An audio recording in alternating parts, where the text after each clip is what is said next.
ফুলকো ফুলকো লুচি দেখে লোভ লাগছে না কি বন্ধুরা? এই আর কি মারলাম বন্ধুরা, কিছু মনে করো না। বাপের বাড়ি গেছিলাম, সেটা তোমাদের বলেছি ভিডিও, যে রাসে বাপের বাড়ি এসেছি। তা সকালবেলা লুচি ঘুগনি তরকারি হয়েছিল, তা ওই পাতেই একবার দুপুরে রান্না করে রেখেছিলাম। কেননা ঠাকুর দেখতে যাব, একটু তাড়াহুড়ো তো থাকবেই। ভাত, ডাল, একটা সবজি, মাছের ঝোল ছিল। সবাই মিলে সকলে একসঙ্গে বসে খাওয়া দাওয়া সারছি। দেখো বারান্দায় বসে সবাই খাওয়া দাওয়া করছি। একসঙ্গে বসে খাওয়ার মজাটাই আলাদা লাগে। তা বাড়ির কাছে একটা মেলা হয়েছিল, সেখানে বেশ 1 সপ্তাহ ধরে মেলাটা ছিল। 1 সপ্তাহ, পুরো 1 সপ্তাহ ধরে মেলাটা ছিল। তা মেলার মধ্যে কিছু কেনাকাটা, টুকটাক দোকান দেখলেই তো হ্যাংলামও বেড়ে যায় মানুষের, জানোই।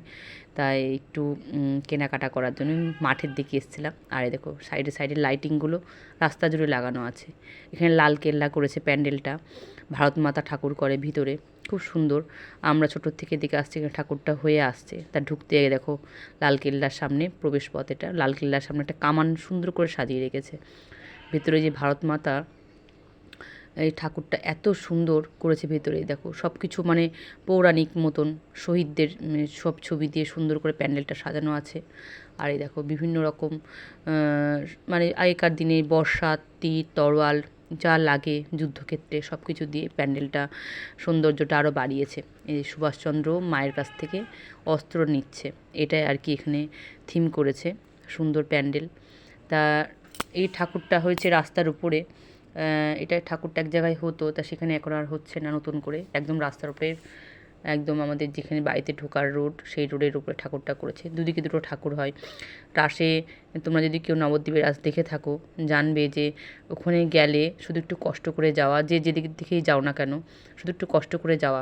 ওখানে গেলে থাকা, খাওয়া বা ঠাকুর দেখার কোনো রকম তোমাদের অসুবিধা হবে না। এখানে লাইন দিয়েছি, লাইন দিয়ে ঠাকুর দেখা। তা অনেকক্ষণ লাইনে দাঁড়িয়েছিলাম বলে বন্ধুরা, এরকম আমার পচা পচা বাবা আর আমি একটু লাইনে বসে আছি, একটা দোকানের নিচে বসে আছি। প্রচুর ভিড় হয়েছিল বন্ধুরা, জানো, ভেতরে পুরো ভূতের থিম করেছিল। তা আমি প্রচণ্ড ভয় পেয়েছিলাম বলে ক্যামেরা, ফোন টোন আমি কিছু ভেতরে ব্যবহার করতে পারিনি। এটাও একটা সুন্দর প্যান্ডেল বন্ধুরা, বাইরে দিকে মানে এটা করেছে একদম পুরো স্টিল কালারের একটা প্যান্ডেল। থিমটা দেখো, ভেতরে ভেতরে আস্তে আস্তে ঢুকছি আমরা, খুব সুন্দর ভেতরে। এখানে এটা করে পার্থসারথী, কৃষ্ণ আর অর্জুন যখন যুদ্ধক্ষেত্রে এসেছিলো সেই থিমটা এখানে তুলে ধরে। আমরা ছোটো থেকে সব ঠাকুরগুলো দেখে দেখে আসছি তো বন্ধুরা, মানে ঠাকুর প্যান্ডেল দেখে আমরা মুখস্থ। এটা আর কি। ভেতরে দেখো সুন্দর করে, দেখো প্যান্ডেলটা সুন্দর করে সাজানো আছে। আমাদের নবদ্বীপ রাস এখন পুরো 1 সপ্তাহ ধরে হয়। প্রথম দিন পুজো, পরের দিন আরণ, দ্বিতীয় দিন বিসর্জন, আরেকদিন আরণ রাখে। আর এখন আবার নতুন করে কার্নিভাল হচ্ছে। এই দেখো বয়স্ক দাদাভাইরা সুন্দর করে নাচছে। বয়স যতই পেরিয়ে যাক না কেন বন্ধুরা, বলো, মানুষের শখ, এটা তো মানুষের বয়সের সঙ্গে আর তুলনা করলে হয় না, শখটা মানুষের থেকেই যায়। এই দেখো প্যান্ডেলটা সুন্দর করে সাজানো আছে, ভালো লাগছিলো বেশ দেখতে। আর এই দেখো এটা পার্থসারথী ঠাকুর, ঠাকুরটা পুরো কালচে বর্ণ দিয়ে ঠাকুরটাকে করেছে। কৃষ্ণ আর অর্জুন যখন যুদ্ধক্ষেত্রে আসছিল সেটা এখানে তুলে ধরেছে। এই ঠাকুরটার এটা আমাদের নবদ্বীপের সবথেকে নামকরা ক্লাব বলবো, রয়্যাল ক্লাব, খুব সুন্দর আভিজাত্য ক্লাব। এখানে প্রচুর টাকা পয়সা খরচ করে প্যান্ডেল ট্যান্ডেল সব কিছুই করে। তাই দেখো আমি একটু দেখছিলাম, দাদাভাইদের নাচ দেখছিলাম, ভালোই লাগছিলো বেশ দেখতে।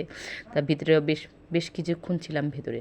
অনেকক্ষণ থাকার পর বেরিয়ে এসেছি। তা মেয়ে আর আমার দিদি বাইরে ছিল, ওরা বাইরে একটু দাঁড়িয়ে দাঁড়িয়ে ছবি তুলছিল।